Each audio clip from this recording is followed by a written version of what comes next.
Shalom, and welcome to Parsha Highlights and Insights. This is Rabbi Fischer.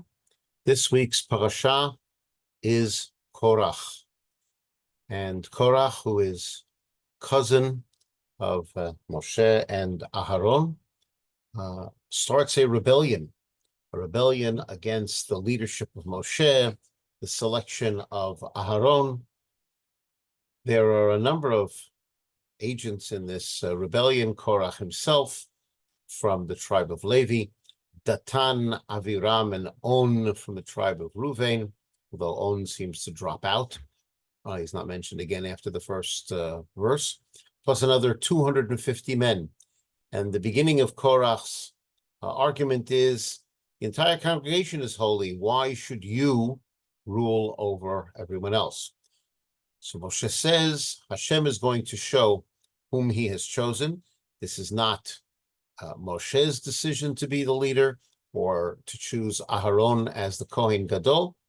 It is all Hashem. So in effect, they're not rebelling against Moshe per se. They're actually rebelling against the will of Hashem. Moshe says they are to prepare fire pans with glowing coals in them and incense, and Hashem will show whose offering he will accept.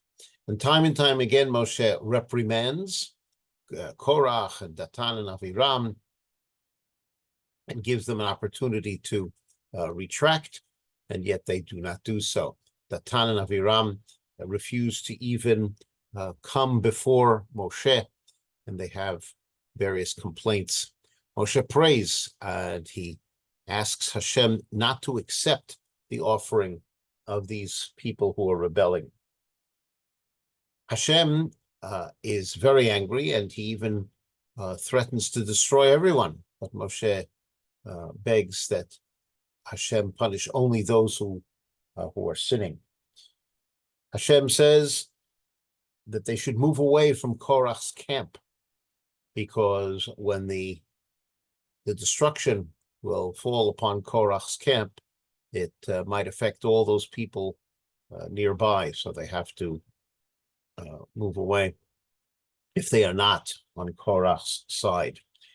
Datan and Aviram remain defiant in their refusal to accept. And then comes the punishment. Moshe says, if these people die the way other people die, then Hashem has not shown me. However, if Hashem will do something new, will open up the earth and swallow them and then close, that will show that Hashem has chosen me. And no sooner does Moshe say that the earth indeed opens up, swallows Korach and all that is his, and then close up. The Israelites flee from this, and fire comes out and consumes the 250 men who are offering the incense. The children of Israel are apparently not sufficiently convinced that they should obey Hashem. They continue to complain. Moshe is told to take the fire pans that were part of this public sanctification of Hashem's name. Take the fire pans, and they're to be beaten into plates and made into an overlay for the altar, to be incorporated in the altar itself. At first, they were there to serve the altar, and now they're going to be a part. And it's at this point that we are reminded that only a Kohen must offer the incense, the ketoret, and no non-Kohen is permitted to do so. And we're also reminded, don't be like Korach. In other words, do not perpetuate a machloket, a dispute. The people complain that Korach and his people were holy people, and that they should not have been killed. And so Moshe is worried. Hashem is going to destroy the people.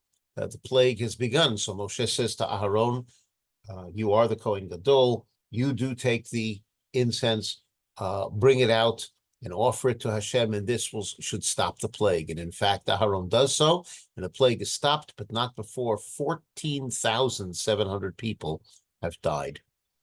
The people still seem to be unconvinced, and so Hashem says further that the head of each tribe, the prince of each tribe, must take a staff, write his name on his staff, and Aharon's name should be written on the staff of the tribe of Levi.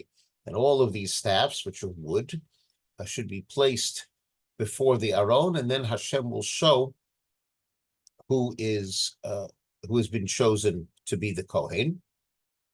Hashem says that the staff of the one I've chosen will flower. And in fact, during the course of the night, Aharon's staff produces flowers and almonds, and this shows that Aharon has been chosen. The princes each take their staffs, but Aharon's staff is to remain in the Mishkan as a sign that Hashem has chosen Aharon and his descendants as the Kohanim, and still the people are complaining that we are dying. The end of the parasha is a reiteration and a reminder of the responsibilities of the Kohanim and the Leviim. In general, it's their responsibility to safeguard the sanctity of the sanctuary, to make sure that things are done properly. Among the things that are done is that the Leviim make sure that no unauthorized personnel go into the precincts of the Mishkan. They patrol, the Leviim patrol, to provide honor to the Mishkan. The Kohanim, because of all of their work offering the sacrifices, are entitled to 24 gifts, and they are repeated. They get portions of the sacrifices and also the truma. And as for the tribe of Levi, the entire tribe of Levi, which includes the subgroup of the Kohanim, they receive no inheritance in the land. They're supported entirely by the people. The Leviim themselves, who receive ma'aser, a tenth from the people, have to take from the ma'aser that they receive and take a tenth of that, ma'aser min ha'ma'aser, and give that to the Kohen. It's also sometimes called Trumat Ma'aser because the Leviim are there to serve the Kohanim. If we return to the beginning of the parasha, we're told that Korach, and we have his whole lineage, took himself aside in order to rise up against Moshe, and they gang up against Moshe and Aharon and said that you've gone too far. Everybody is holy, and therefore you should not be raised up. You shouldn't raise yourself above. You shouldn't make yourself into a leader or a lord over the congregation. Rashi says in his first comment that this rebellion of Korach, or the precipitation of the rebellion, is explained very well in the Midrash Tanhuma. And so let's look at what the Midrash Tanhuma says. It takes note of what was written just before the uprising of Korach. The very last section of last week's parasha, Shalach, is the mitzvah of tzitzit. And it says that people are to place tzitzit, we translate as fringes or tassels, which we place on the corners of the garment. And the Midrash says that Korach utilized the tzitzit as a way of pointing out why Moshe's leadership is to be questioned.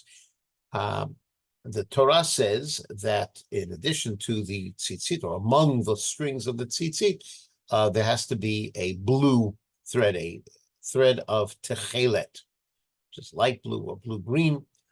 So he asks the following question: what happens if the entire garment, the entire talit, is that color? Does it also require the blue thread in the corner of the tzitzit? And Moshe says, yes, it does. And Korach responds, but this is absurd. If one thread is all that's necessary to discharge the obligation, well, the whole garment is filled with these threads. And then he asks a similar question.